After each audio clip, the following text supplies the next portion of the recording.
From LinkedIn News, I'm Leah Smart, host of Everyday Better, an award-winning podcast dedicated to personal development. Join me every week for captivating stories and research to find more fulfillment in your work and personal life. Listen to Everyday Better on the LinkedIn Podcast Network, Apple Podcasts, or wherever you get your podcasts. From LinkedIn News, I'm Jessie Hempel, host of the Hello Monday podcast. Start your week with the Hello Monday podcast. We'll navigate career pivots. We'll learn where happiness fits in. Listen to Hello Monday with me, Jessie Hempel, on the LinkedIn Podcast Network or wherever you get your podcasts. Hey everyone, and welcome to our throwback episode. In our throwback episodes, we are reintroducing you to some of our most popular episodes. This is great for new listeners who want to learn more about the work we've done in the past, and it's a great refresher if you've been a listener for a long time. Enjoy. Dean, thanks for joining us today. I'm happy to be here. Thank you for having me. Yeah, it's our pleasure. So how about you get us started by telling us a little bit about yourself and what you do? All right. Well, by day, I am a police officer. I'm a sergeant for a town that's about 30 minutes south of Boston called Stoughton. I wear a bunch of different hats. I do accreditation. I do training. I do public records requests. And I am also a defensive tactics instructor. And if that's still not enough, I'm also a member of the regional crisis negotiation team. Fantastic. When you started it off, it sounded like you were going to describe yourself as a superhero, which you did. By day, I'm this, but it sounds like by day, you're actually a superhero. Well, that's only by day. Well, what brings me here today is what I do the rest of the time, which I am the CEO of a company called Supply the Why. And one of the things that we do is we have podcasts that focus on having difficult conversations. Fantastic. So that's what brought us together. Absolutely. Yes. This is great. That's great. And so Supply the Why is the name of the podcast as well. So the name of the podcast is Difficult Conversations by Supply the Why, but Supply the Why is the actual company name. So, we do trainings and facilitate D&I conversations and whatnot as well. So we offer a lot of different products. That's great. So listeners, there will be a link in the description to both the podcast and the Supply the Why company as well in the description. So we're excited to share that too. I'm excited to have you on. This is going to be really great. And so what we're going to do is run through your framework that you've created for how to have difficult conversations. It's really well equipped for the most difficult type of conversations that we're having today. It seems to be race and politics. Those are the things that are coming up the most. But you were telling me before that this is something that is universally applicable as well. Absolutely, Kwame. I like to look at these 5 steps that to having a difficult conversation is, I call it a universal adapter. It is the Swiss Army knife of conversational tools. You can adapt it to race and politics, like you just said, but you can also use it for deciding what you want to have for dinner with your significant other, which I know in my house, that's one of the most difficult conversations that I have sometimes. Absolutely. No, this is great. And the thing that I love about the framework is just the simplicity, but also the broad applicability and the power. Right? Because a lot of times when you get into these conversations, you're absolutely lost. But now with this framework, you can actually follow the framework and know exactly what to do, what to say, and especially what mistakes you need to avoid too. Absolutely. Yeah. I'm super excited about presenting this, and I hope you see the value in these steps, and I hope that they help somebody out there. Fantastic. Well, let's start with the first one. So start small. Tell us about that one. All right. So the first step is super important because you want to start with a small number of people in these conversations. So again, this is geared towards having difficult conversations, in that I believe that some of the most difficult conversations are ones that are emotionally charged, or it's about a polarizing topic. All right. So what I like to do is I like to limit the number of participants, because what happens as human beings, Kwame, when we are involved in something that's emotionally charged, we tend to gravitate towards others that share our ideologies and our values. So when you embark in one of these conversations, and let's say there's 5 people that agree with you, and 10 people that don't agree with you, now the 10 people, they develop that pack mentality, and they are now attacking that 5, because that's kind of human nature. You gravitate towards situations that are comfortable, and you gravitate towards people that share your ideology. So that's why you want to start with a small conversation. One-on-one is optimal in these type situations. Yeah, it makes sense. It makes sense. I mean, when you think about any system, the more variables you add to the system, the more complex and complicated the system becomes. And these conversations are hard enough as they are, right? So we don't need to add that needless complexity.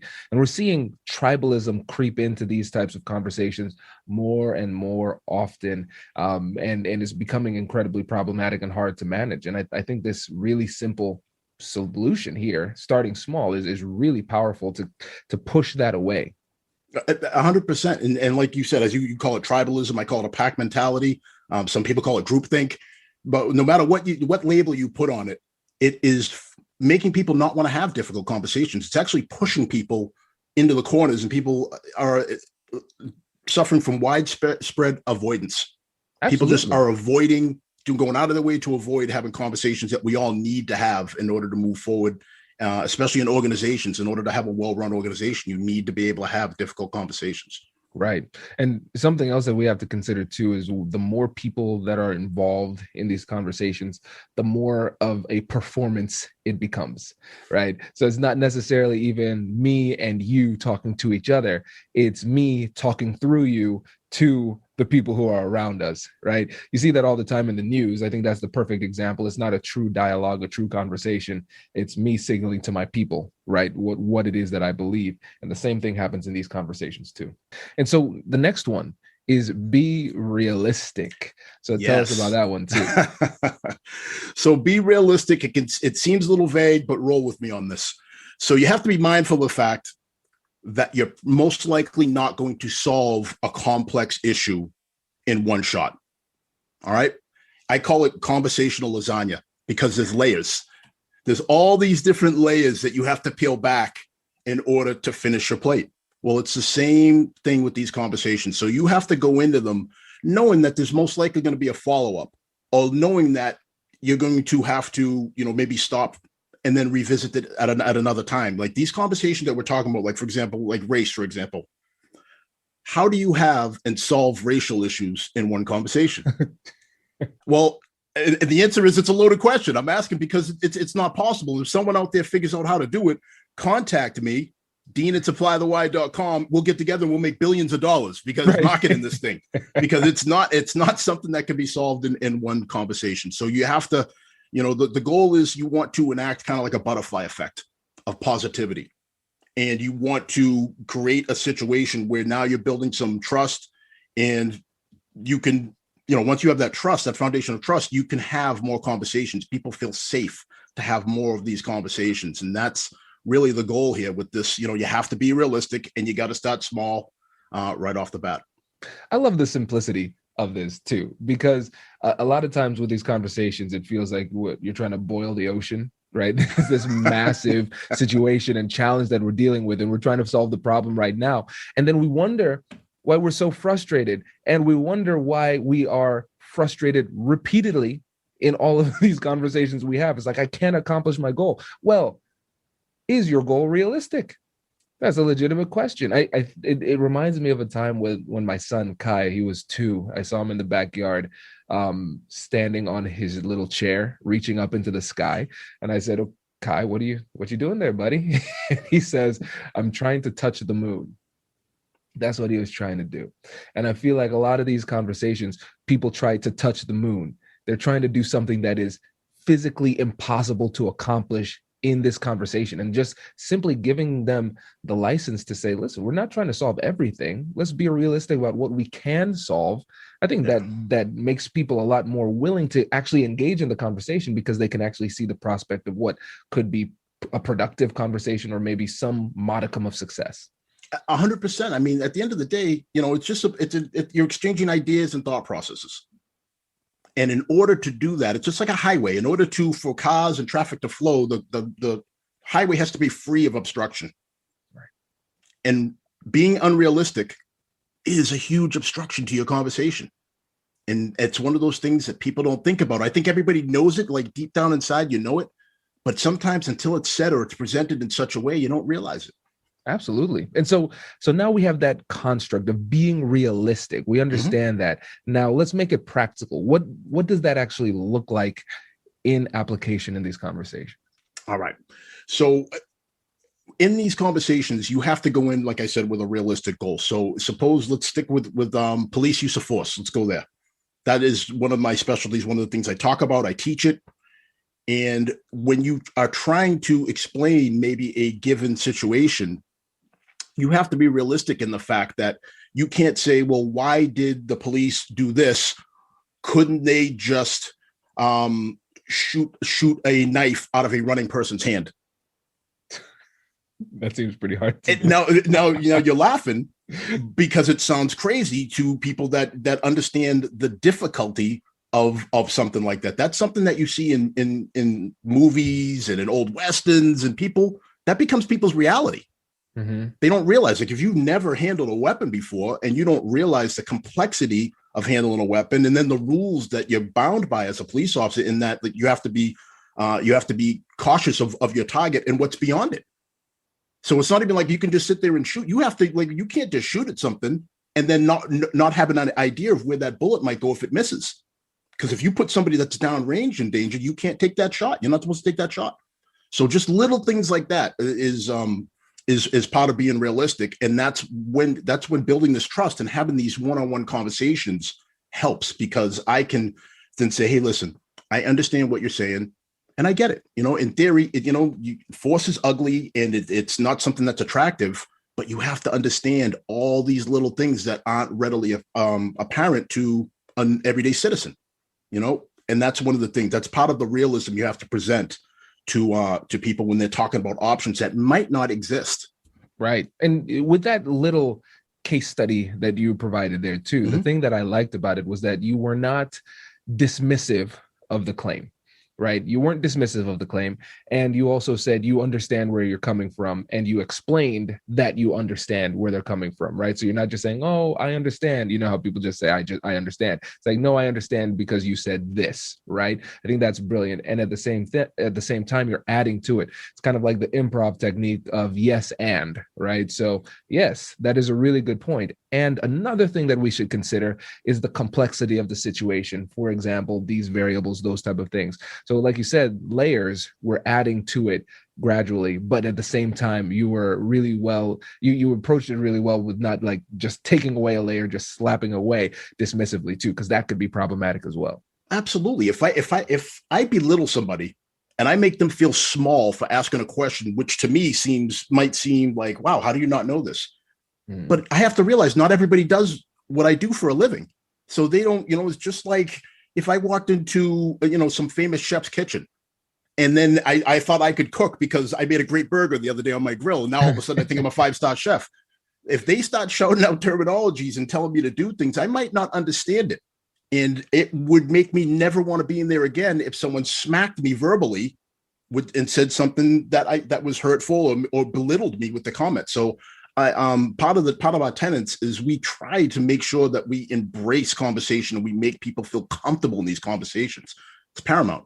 Absolutely. Yeah, it's paramount, but we often forget it. Again, going back to what we were talking about with that pack mentality, when you see somebody from outside the pack, the first thing you say isn't just thinking about it from a primal level, right? Base human psychology. Mm-hmm. We're not saying, oh, that's a different person, let me welcome him in.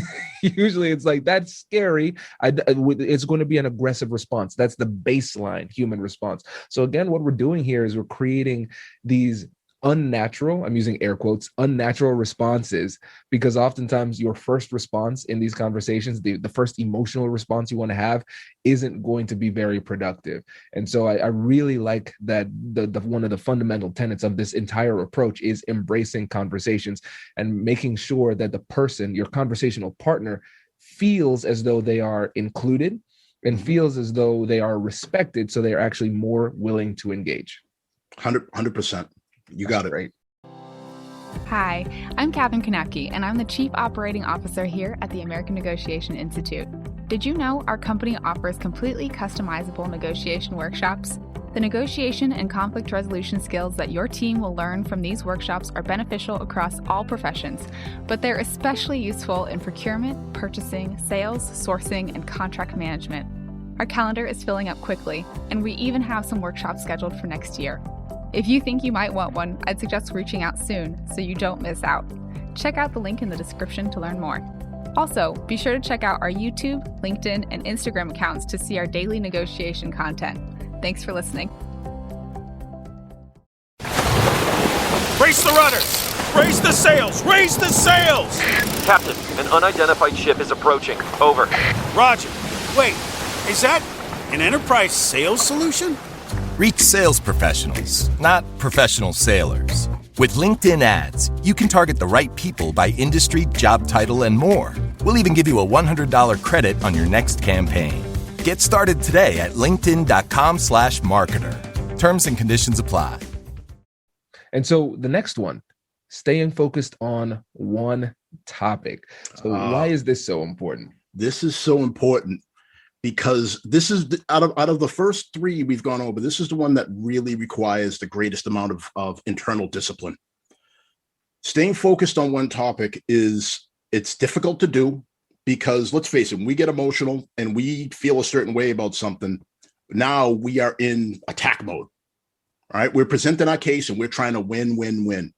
And when that happens and we let emotion take over, we forget the fact that again, what's the main point of a conversation? It's to have an exchange of ideas and thought processes.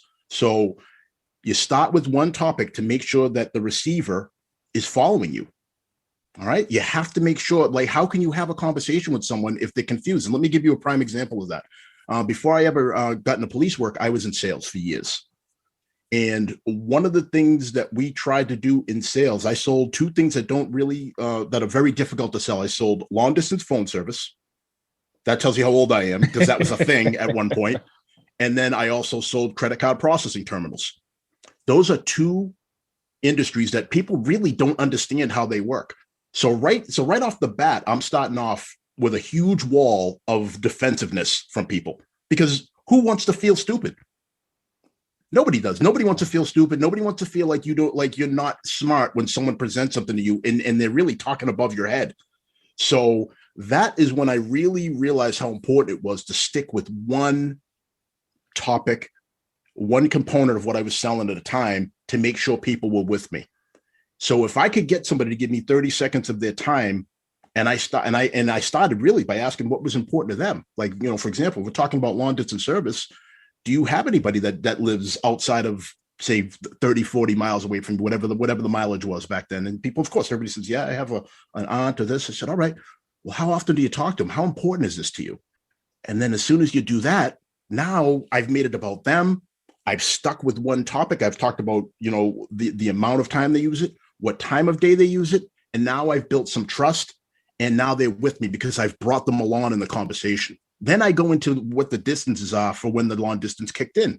It kicks in after this distance. So if they live from this city and beyond all the way out to Japan, you're going to be paying a long distance service. And that's what I would do. And that's how you bring people on. So I just have taken that sales approach and I've applied it to my role as a supervisor, as a leader in a police department.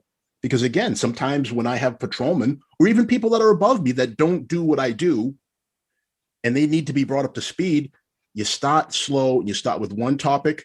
You offer people an opportunity to ask their questions and to be brought up to speed and to clarify, and then you move on together.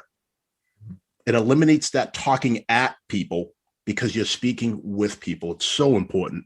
Absolutely. And so it sounds like what we're doing here when we're talking about one topic, we're not saying necessarily one topic for the whole conversation. We're saying one topic at a time. Correct. We're bringing people along one topic at a time. So that could take 30 seconds to do that. You could end up having a meeting that's only about one topic. I mean, it depends on what you're talking about, and it depends on the gravity of the situation that you're discussing. Yeah. Okay. No, that makes a lot of sense.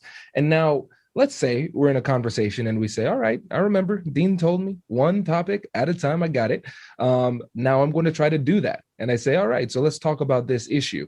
But my conversational partner, the person on the other side, they are going all over the place. They're talking about 15 different things. It's even hard for me to keep track. So how do we address those situations where even though we're trying to talk about one thing, the other side is trying to go all over the place? I love this question. I'm so glad you asked me this, Kwame. One of the techniques that I like to use, I'm a very direct person, is I like to slow things down. So if the conversation turns into a verbal ping pong match and it's just going all over the place and you're having trouble keeping track, slow things down. Say, hey, Kwame, I understand that you have a lot that you want to talk to, you want to talk to me about, but let's stick to what we started with. You started out with this was your main thing that you wanted to talk about. So let's stay there for a little while because you kind of lost me. You were making some great points. I was following you, and then we moved on to something else. So would you mind slowing it down so I can follow where you're going with this? Empower them. Yeah. Oh, that's great. That's great. So listeners, let's break this down because that was a masterclass right there. Dean, you made it look so easy, but there were so many layers to this. Okay.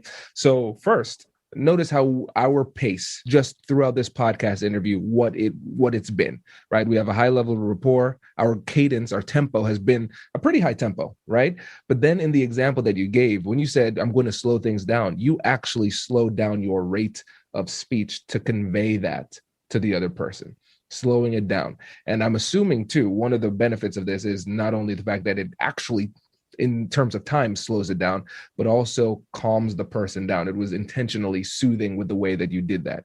The other thing that you did, you didn't belittle them again by saying you are scatterbrained. Like, where are you going? You're just everywhere, right? Blaming them for it. But what you said is you made a really great point here. And so you lost me for a second. And so you're kind of taking responsibility, not like, hey, this is your fault. It's like, hey, I got a little bit lost. You made a great point. Let's focus a little bit more on that point. So it showed that you're listening and it showed that you cared about the point that they made.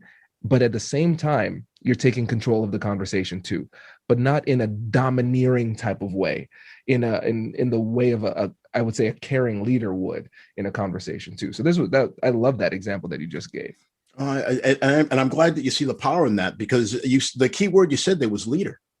This is very much like the ability to have a difficult conversation and to make people feel safe having these conversations with you is very much a leadership skill.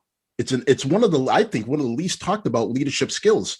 If I take just a quick detour, just really quick, if you talk to people about what the biggest failures and successes in their organizations are, I would guarantee you, if you said list 5 things, among those 5 things, there's going to be some form of communication in there. Guaranteed. In a failing organization, there's going to be a lack of communication, or there's going to be improper communication, like what you talked about earlier, where people aren't having that emotional pause, so they can have, they can access that emotional intelligence that you need to be a successful leader, and thinking about what you say before you say it. And conversely, in an organization that's great and that's thriving, there's going to be phenomenal conversation and communication. There's going to be phenomenal trust. There's going to be all of this great feeling towards one another in the organization. And that is also communication based. So this is, it really is it's leadership development, I believe. Absolutely. No, it makes a lot of sense. And then the next point that you made, when citing specific instances, do your homework. This is great because a lot of times people fancy themselves to be experts on very esoteric issues, right? These are very complicated and complex things, and then they don't do their homework and then they lose credibility, right? So tell us a little bit more about the mistakes that you've seen here and then how to do it well. All right. So the mistakes that I see here, again, I'll go back, excuse me. I'll go back to my role as a police officer. It's a statistical job. People love to throw stats around, just like in sports. They love to throw stats because, as you and I both know, if we both have the exact same group of stats, we can make them say different things. It's all about how you present them and how you shape them in your conversation. So one of the quickest ways to lose credibility in a conversation is if I am presenting in the conversation to you, the receiver, and I introduce stats and you say, well, wait a minute, Dean, I thought it was this. And then you present your facts and it turns out that you're correct. And it's more than just a slip of the tongue on my part. Let's make sure that we understand that too. It's not just, like if I say, 1 for every 100, but it's supposed to be 1 for every 1,000. And you say, isn't it 1 for every 1,000? It says right here in this page, it's sorry, slip of the tongue. one of every 1,000. This is not that. Yep. This is me introducing facts that I didn't do my homework on, and I'm presenting them like they're the gospel. And now I've lost all my credibility that I built up. Sometimes this happens midway through, or even towards the end of a conversation. So all that hard work you did, everything you did to get to that point and build that relational credit score, so to speak, whereas, you build that foundation of trust, and now you feel comfortable having these conversations. Well, now you've just ruined it because you just brought in something that wasn't true, and then you tried to sell it like it was. Yeah, that you lose credibility, you lose trust, the relationship suffers. It makes a lot of sense, and it's tough to recover because trust takes time to build, and it takes even longer to rebuild in some cases too. So especially as a leader too, if we're bringing this to the context of a leadership within an organization, a family, a company, whatever it might be, you might have a long time to build it up just because of this mistake. If you take step 3, which is staying focused, and then you couple it with doing your homework, what happens when you lose people? They retreat back into a defensive posture. And when that defensive posture is tantamount to, if you want a visual, it's like building a wall with a moat in front of the wall. So every time that you lose credibility, or you make somebody feel confused, or you make them feel like they can't keep up with you, that moat grows, it gets deeper. That wall gets taller. So if you keep going on that way, you're going to make it so it's insurmountable. And like you said, you are not going to be able to recover from that and get what you need to get accomplished through that conversation. So very important. Makes a lot of sense. And now when we do this properly, let's say we actually do our homework, we have our stats and statistics, evidence, everything down pat, and we understand it the right way. How do we introduce it to the conversation persuasively?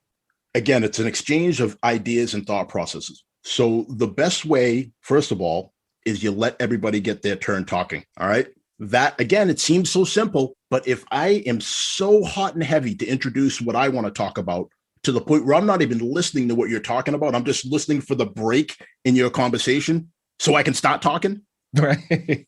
Right. We've all had conversations with people like that.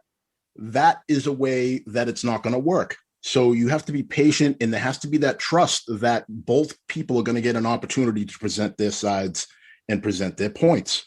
So as far as stats go, I'm not a big stat guy because I think that you can get tripped up on stats. But if there's something where I do decide that I have to introduce statistics, I am going to present it in such a way where it flows with the exact topic we're discussing. It has to flow with that conversation. It can't be willy-nilly. I can't just throw it in because it sounds right. It has to be relevant to what we're talking about right then at that time. Yeah, absolutely. It makes so much sense. And one of the things that I've seen oftentimes is people use the statistics and the data as a crutch, right? Instead of communicating the message, they just share the data and hope that the data communicates it for them. Right. And so I think it has to have synergy within the conversation. It can't be the only part of the message, but it will be an important part, but you have to use it the right way. And I think the point that you made, especially about giving people the opportunity to feel heard before introducing that, is so important, because sometimes if they feel like you're monopolizing the conversation and then now you're going to hit them with a lot of data and statistics, people are just going to tune out. So even if the data is great, they're not receptive yet. 100%, because again, there's certain segments of the population that loves data, like people that are math and science minded, and they like things in neat little boxes. They love statistics and data. Again, I'm not really that. I prefer context. I'm the person that I might make somebody uncomfortable because after they've introduced the stats, I'm going to say, that sounds great. Can you provide a little context as to how that applies to what we're talking about? And sometimes that, and you have to be, if you're going to introduce your statistics, you have to be worried. I'm not worried. You have to be prepared for somebody like me in the audience that's going to ask for context. Right. That makes sense. I think that's powerful. And then I know the last point that you make out of your 5-step framework is the most important one. So tell the audience what that is and what it means to us. All right. The 5th and final point Don't try to win. Don't try to win the conversation, folks. Again, it's an exchange of ideas and thought processes. It is not a competition. It is not an argument. It's not even a debate. You're trying to exchange information and ideas for one main purpose. You're seeking to understand your conversational partner. And how does that play? We're on Negotiate Anything. How can you negotiate with somebody if you don't understand where they're coming from and what's important to them? I'm not saying it's impossible, but I am going to say it's very difficult to do. All right. So you have to get rid of that I'm trying to win mentality, which is difficult for somebody like me. I'm a former athlete. I am ultra competitive, but this isn't that. This isn't the time for competitive. This is the time for you to take a deep breath, access your emotional intelligence, and really seek to understand the people that you're in these conversations with. That makes sense. And now let me play devil's advocate here. Please. Because somebody would say, well, Dean, you've been in sales. You're trying to close deals. Now you're in the academy, right? And so you're leading. You need people to do things. They might not be doing it now, and now you need them to do it. In crisis negotiation, right? They are doing something extremely illegal. You need them to stop doing that. So how can you accomplish that if you're not trying to win? Phenomenal question.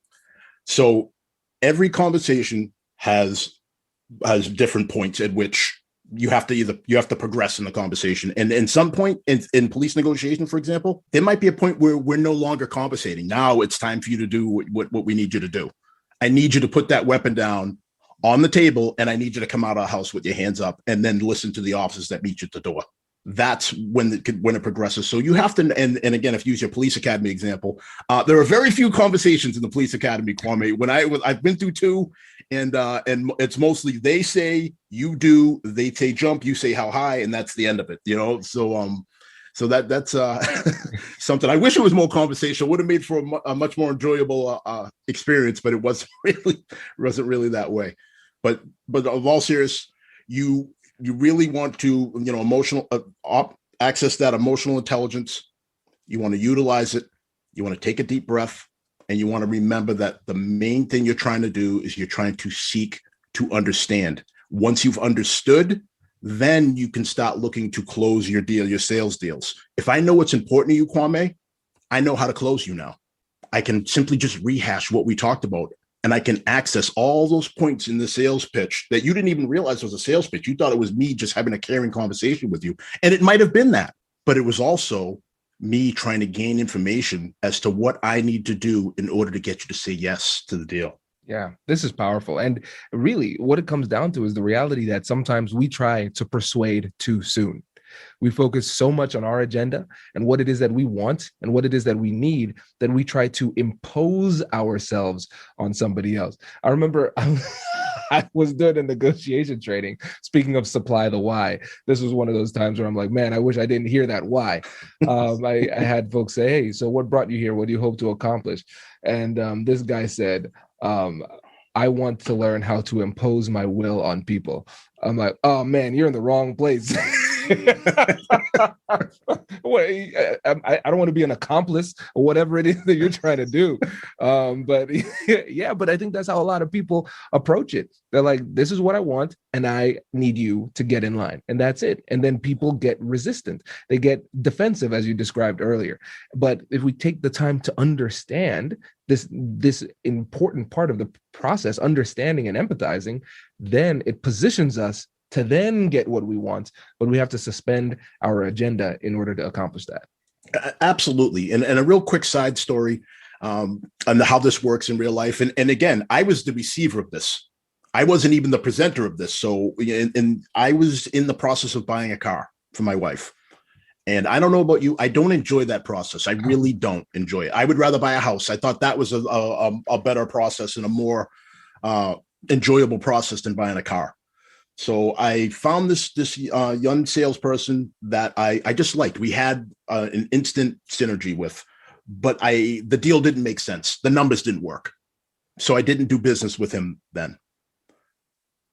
I came back to this person 4 months later, I ended up buying a car from someplace else, and I still went back to this person later and ended up buying a car from them because we built that relational credit score, that baseline of trust. Like, I trusted this person.